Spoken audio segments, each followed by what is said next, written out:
Let's go to the 7th seed in the NFC, and that is the Green Bay Packers. The Green Bay Packers are on a bye this week, a much-needed bye week.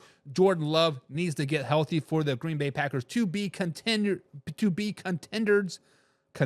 I should say. But Jordan Love is currently bothered by that hamstring injury, which I feel he shouldn't have played last week versus the Lions, but we digress from that.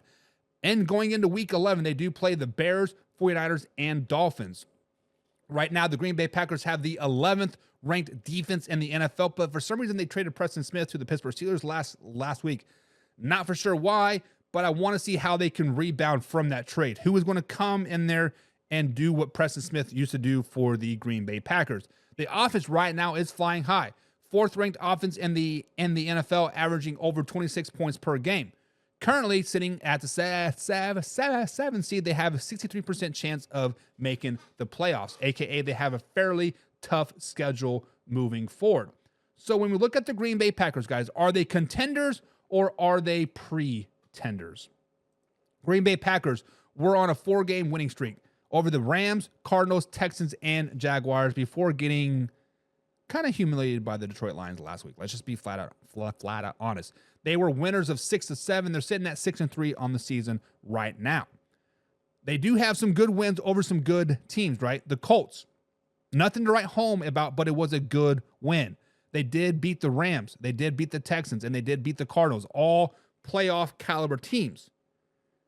Packers are a team as kind of like what if, right? What if Jordan Love can stay healthy? What if that defense can continue to get turnover after turnover after turnover? What if Jordan Love can stop throwing interceptions? What if they learn how to use Josh Jacobs a little bit better? What if, right? And I think this bye week, a lot of those what ifs are going to be figured out. During bye weeks, you do a lot of self-scouting. You realize, like, hey, Jordan Love, ever since you come back from your injury, you've been wearing that Brett Favre jersey, and we don't like you turning the ball over. At the same time, the defense has been playing lights out. The defense can continue to play lights out, and they can beat teams like the Bears, the 49ers, and the Dolphins and compete with the Lions at Detroit on December 5th. And they could turn that 4-game winning streak with 1 loss into a 8-game winning streak with 1 loss, right? They had the opportunity to get hot at any given time. And I think that's why I think the Green Bay Packers are contenders. I think the Green Bay Packers are a team that if they make the playoffs, big if they make the playoffs, this is a team that you're not going to want to play. The defense has been gnarly. The defense has had multiple turnovers in 6 or 7 games this season. Jordan Love is going to get better. He's at one of the highest paid quarterbacks in the NFL for a reason, because he has that ability to get better. Josh Jacobs is going to figure out, like, hey, I want the ball, and he's going to have flashbacks of his 2022 season and be the highest rusher in the NFL. The Green Bay Packers, guys, are contenders. The Detroit Lions do not want to see the Green Bay Packers in the playoffs. A team like the Philadelphia Eagles does not want to see the Green Bay Packers in the playoffs, or the Commanders. Honestly, when you look at the NFC playoff picture, besides the Lions, I would pick the Packers over every one of those teams in the playoff picture right now, and I would go out on a limb and I would pick them over the Detroit Lions as well. I think the Green Bay Packers are on a mission. They're going to get hot. They're going to start to click, and they are 100% contenders in the NFL, or in the NFC playoffs. Guys, in the comments below, are the Green Bay Packers contenders or pretenders? And Ant says they are pretenders because of Jordan Love's injury. Dude is not all and will not be 100% as long as they keep playing. Not much rest for him. You nailed it, right? Ant, you nailed it. He should have not have played against the Detroit Lions last week. He actually probably hurt himself worse by playing at 60% than he did help the team. There are plays out there that a healthy Jordan Love could have made, and it wouldn't have resulted into a pick 6 to end the first half.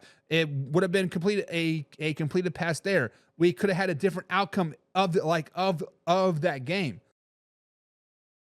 But you're right. Jordan Love at this rate will not be 100%. A hamstring injury, longer it lingers, the worse it's going to get, and it's going to be worse for you in the long run. Definitely should have sat him last week. But at least they do got a bye week. Hopefully he's getting proper rehab and they can have them being moving forward. James Frank says, I had them being contenders, but now I'm starting to doubt them.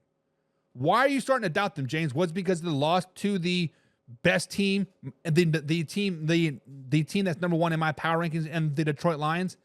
Or is it because of Jordan Love's injury? What is making you doubt them? One loss to the Detroit Lions should not make you doubt them, right? It should actually give you a little bit of motivation, right? Yes, they did lose by 10 points to the Detroit Lions, but that was at Jordan Love at 60% at best. That man was injured, right? It was raining. It was nasty. When you get into the playoffs, you are not going to win. You're not going to win the division. So every team right now in the NFC playoffs either has a dome or is a warm weather team besides the Commanders and besides the Eagles. And you wouldn't play either one of those teams.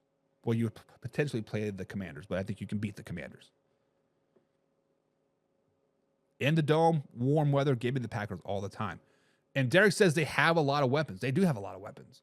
They have a lot of weapons that they're not even using, right? Was it Christian?